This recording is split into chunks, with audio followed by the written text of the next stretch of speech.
mga kakusina! Ako po ulit, si Ate Angel ng Kusina ni Angel, and for today's video, gagawa na naman po tayo ng another dessert recipe na baka hindi nyo pa nagagawa or nasusubukan sa iyong kusina, kaya't panoorin nyo na ang buong video dahil madali lang po ito. So una, meron po tayo ditong makapuno flavor na cake bars. So depende na yan sa lagayan ninyo kung gaano kalaki. Ganon din po karami yung magagamit ninyo.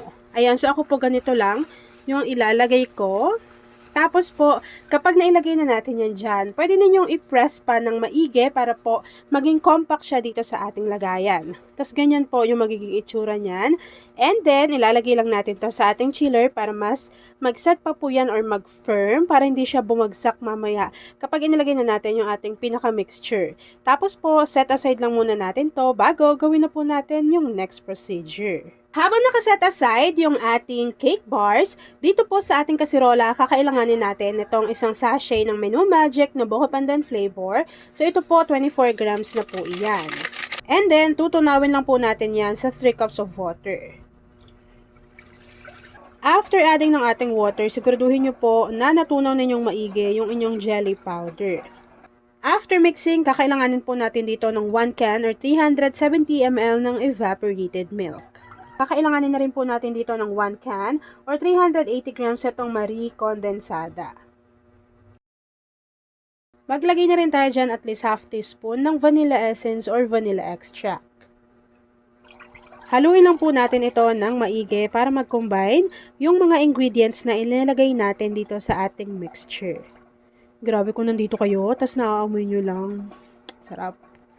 Bagay na bagay yung dessert recipe na gagawin natin sa kahit anong klaseng okasyon. So kapag nakabukas na po yung apoy sa ating kalan, continuous lang po natin itong hahaluin hanggang sa kumulo yung ating buko pandan mixture. So habang hinahalo ko yan at hinihintay po natin na kumulo yung ating buko pandan mixture, please don't forget to like and follow yung ating Facebook page, Kusina ni Angel. Kung meron ka ring Instagram, paki-follow na rin ako doon, Kusina ni Angel. At kung gusto mong matuto pa ng iba pang mga recipes o kaya naman gusto mong mag-share ng mga niluluto mo everyday, pwede kang sumali sa ating Facebook group. Andyan lang po yan sa ating Facebook page. At ayun na nga mga kakusina, kapag kumukulo na po yung ating buko pandan mixture, pwede na po nating i-off yung apoy sa ating kalan at direct po natin tong isasalin doon sa sinet aside natin kanina na lagayan na merong cake bars.